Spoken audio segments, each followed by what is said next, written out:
எல்லோருக்கும் வணக்கம். பெரும்பான்மையான அதிமுக தொண்டர்கள் கருத்தாக பாஜகவோடு ஒட்டுமில்லை, உறவும் இல்லை, பாஜகவோடு கூட்டணி இல்லை என்ற கருத்தை நம்ம வலியுறுத்திட்டு இருந்தோம்.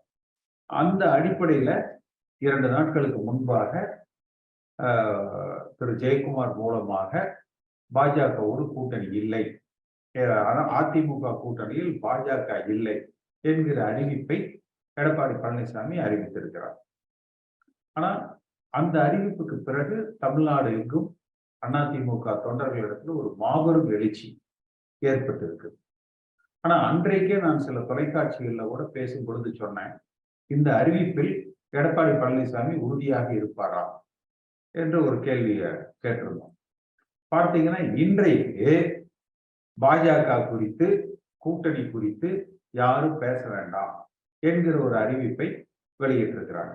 அந்த அறிவிப்பு வருவதற்கு சில மணி நேரத்துக்கு முன்னாடி பார்த்தீங்கன்னா, அந்த முன்னாள் அமைச்சர் ஜெயக்குமார் சம்பந்தப்பட்ட ஒரு கம்பெனியில வருமான வரித்துறை ரைடு.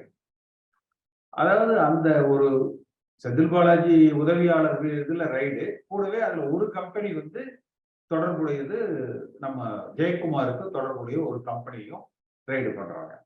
ஆனா அந்த ஒரு ரைடு நடக்குதுன்னு உடனே எடப்பாடி பழனிசாமி யாரும் பேசாதீங்க என்று ஒரு அறிவிப்பை வெளியிடுகிறார்.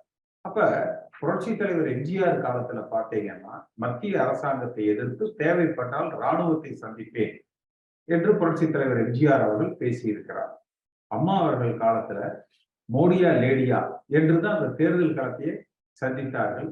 தனக்காக தன் மீது இருக்கிற வழக்குகளுக்கு பயந்து கொண்டு எந்த ஒரு முடிவையும் அம்மா அவர்கள் எடுத்தது இல்லை.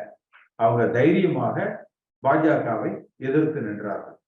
ஆனா இன்றைக்கு எடப்பாடி பழனிசாமி தனக்கு, தன்னுடைய வழக்குகளுக்கு தன்னை காப்பாற்றிக் கொள்வதற்காக அந்த எடுத்த முடிவுல உறுதியா நிற்காமல் மீண்டும் பல்டி அடிக்கிறார். ஏன்னா எனக்கு இருக்கிற இதெல்லாம் பாஜகவோடு கூட்டணி வேண்டாங்கிறது தான் அதிமுக தொண்டர்களது நிலைப்பாடு. அண்ணாமலை இதுல ஒரு பொருட்டே கிடையாது. ஏதோ அண்ணாமலையை மாத்திட்டு வேற தலைவரா போட்டா பாஜகங்கிற கட்சி புனிதமாயிடுமே என்ன? அப்பவும் பாஜக மதவாத கட்சி தான், சாதியவாத கட்சி தான், மத ரீதியாக இந்தியாவை பிளக்கிற கட்சி தான். அந்த இந்துத்துவா சித்தாந்தங்கள், RSS இதெல்லாம் அப்படியே தானே இருக்கும். அண்ணாமலைங்கிறவரு அதுல ஏதோ ஒரு டெபுடேஷன்ல வந்த மாதிரி போலீஸ் அதிகாரி வேலையில இருந்து மாநில பாஜக தலைவர் வேலைக்கு இவங்க ஆள் எடுத்தாங்க. அவ்வளவுதான். அவர் வாய்க்கு வந்தது எல்லாம், இன்னும் போலீஸ்காரன் 10 வருஷம் நான் துப்பாக்கி சுட்டேன் என்றெல்லாம் அவர் பேசிட்டு இருந்தாரு. இப்ப அந்த அண்ணாமலைய மாத்திட்டா போதும் என்கிற நிலைப்பாடே தவறு. அதாவது சித்தாந்த ரீதியாக அதிமுக என்பது புரட்சி தலைவர் எம்ஜிஆர் உருவாக்கிய கட்சி. இது ஒரு திராவிட கட்சி. அப்ப இந்த திராவிட கட்சி சித்தாந்த ரீதியாக இந்துத்துவ சித்தாந்தங்களுக்கு ஒரு எதிரான கட்சி, மதவாத சக்திகளுக்கு எதிரான கட்சி, RSS கொள்கைகளுக்கு எதிரான கட்சி.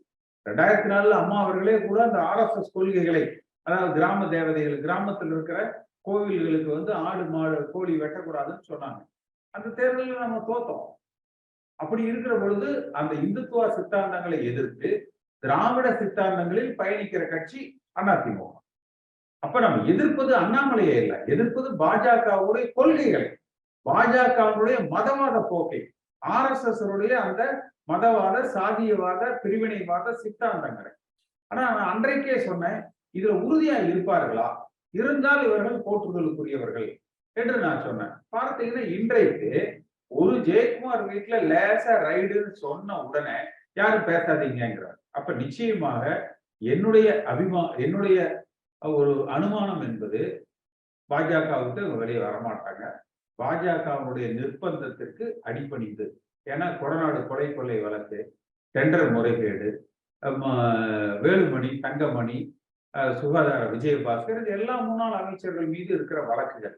அப்ப இவங்களை பொறுத்த வரைக்கும் இவர்களை வழக்குகளில் இருந்து காப்பாற்றிக் கொள்வதில் தான் இவங்க பிரதானமா இருக்கிறாங்களே ஒழிய அதிமுக என்கிற ஒரு இயக்கத்தை பாதுகாக்க வேண்டும், இந்த இயக்கத்தை மீண்டும் ஆளுகிற கட்சியாக உருவாக்க வேண்டும் என்கிற எண்ணம் இவர்களுக்கு குறைவாகத்தான் இருக்கு. இவர்களை பாதுகாத்துக்கிறதுல தான் இவர்கள் முக்கியத்துவம் செலுத்துறாங்க. அதிமுக தொண்டர்கள் விரும்புவதெல்லாம் பாஜக இல்லாத ஒரு கூட்டணியை நாம் கட்டமைக்க வேண்டும். நல்ல இந்த 2 நாட்கள் மிகப்பெரிய ஒரு எழுச்சி இருந்தது. ஆனா அந்த எழுச்சியை அது நிலைக்குமா? இந்த கொள்கையில் இவர்கள் இந்த முடிவுல இவர்கள் உறுதியாக இருப்பாங்களா? ஏன்னா மீண்டும் இவர்கள் பாஜகவோடு கூட்டணி என்றால் ஒரு பாஜகக்காரன், ஒரு நடுநிலையாளர்கள் அதிமுகவை மதிக்க மாட்டாங்க. எடுக்கிற முடிவுல உறுதியாக இல்லாமல் முதல்லயே அதிமுகவை அடிமை கட்சிங்கிறான், அடிமைகளாக இருக்கிறீங்கிறான். இனி இதுக்கு அப்புறம் மீண்டும் பாஜக கூட்டணி என்றால் பொதுமக்கள் எப்படி உங்களை நம்பி வாக்களிப்பாங்க? கட்சிக்காரங்க எப்படி உங்களை நம்பி களத்துல வேலை செய்வாங்க? அதனால உங்கள் எல்லோருடைய சார்பாகவும் மீண்டும் நாம் சொல்லுகிற கருத்து என்பது பாஜகவுடனான உறவு முறித்ததாகவே இருக்கட்டும். அதுல உறுதியாக இருக்கணும். ஆனா மீண்டும் பாஜக கூட்டணி என்கிற நிலைப்பாடு எடுத்தா இதுக்கு முன்பு இருந்ததை விட மிக மோசமான ஒரு தோல்வியை சந்திக்க வேண்டியது வரும். இன்றைக்கு திமுக மீது கடுமையான ஒரு அதிருப்தி இருக்கு, பாஜக மீது கடுமையான அதிருப்தி இருக்குது. இந்த இரண்டையும் பயன்படுத்தி கொண்டு நாம் தனியாக தேர்தலை சந்தித்தால், அதிமுக தலைமையில தேர்தலை சந்தித்தால் 2014 போல மிகப்பெரிய வெற்றியை பெறலாம். அந்த வெற்றியின் முன்னோட்டமாக 2026 ஆட்சி அமைக்கிற கட்சியாக அதிமுக அமையும். அப்படி இல்லாமல் அதற்கு வழி கொடுக்காமல் இவர்கள் மீண்டும் பாஜகவிடத்துல சமரசமோ சரண்டர் ஆனாங்கன்னா அது எதிர் விளைவுகளை தான் ஏற்படும். இது என்னுடைய கருத்து. நம்மளை பொறுத்த வரைக்கும் ஒரு சுருக்கமா, அதாவது ஒன்றுபட்ட அதிமுக தேவை. எல்லாரும் வேணும், யாரையும் நம்ம புறக்கணிக்க கூடாது, ஒதுக்க கூடாது. ஒன்றுபட்ட அதிமுக தேவை. அதே சமயத்துல பாஜக இல்லாத கூட்டணி நம்ம அமைக்கணும். அடுத்து இந்த சாதி, மதம், லஞ்சம், ஊழல் இதெல்லாம் இல்லாத அந்த தலைமையை நம்ம உருவாக்கணும். அந்த தலைமை தொண்டர்களால தேர்ந்தெடுக்கப்படுறதா இருக்கணும். இப்படி இருந்தால் மட்டும்தான் நிச்சயமா புரட்சி தலைவர் எம்ஜிஆர் சொன்னதை போல, அம்மா சொன்னதை போல இன்னும் 100 ஆண்டுகளுக்கு வலிமையான ஆளுகிற கட்சியாக அதிமுக இருக்கும். இன்னும் 7 மாதம் இருக்கு. வர்ற ஏப்ரல் மே மாசம் தான் நாடாளுமன்ற தேர்தல். அதுக்குள்ள நம்ம இந்த அதிமுகவை நாம் ஒருங்கிணைக்கிறதுக்கு முயற்சி செய்யலாம். இப்ப இந்த பாஜகவுக்கும் எடப்பாடிக்கும் உண்டான பிரச்சனை ஒரு முடிவுக்கு வரட்டும். வந்த உடனே நம்ம களத்துல இறங்கி எல்லாரையும் ஒருங்கிணைச்சு ஒன்றுபட்ட அதிமுகவை உருவாக்கி பாஜக இல்லாத ஒரு கூட்டணியை அமைச்சு இந்த நாடாளுமன்ற தேர்தலில் 40லும் வெற்றி பெறுகிற ஒரு முயற்சியை நம்ம எடுப்போம். அப்படி இதுல 40லும் வெற்றி பெற்றால் நிச்சயமா அடுத்து வருகிற சட்டமன்ற தேர்தலில் ஆளுகிற கட்சியாக அதிமுக வரும். என்னுடைய மனப்பூர்வமான நன்றி. இந்த காணொலியை காணும் தமிழ் உள்ளங்களுக்கு ஒரு அன்பான வேண்டுகோள். சேனலை சப்ஸ்கிரைப் பண்ணிட்டீங்களா? பண்ணலனா மறக்காம சப்ஸ்கிரைப் பண்ணுங்க. சப்ஸ்கிரைப் பட்டனையும் பெல் ஐக்கனையும் உடனடியாக கிளிக் பண்ணுங்க. உங்கள் அன்பும் ஆதரவும் என்றைக்கும் எங்களுக்கு தேவை. நன்றி.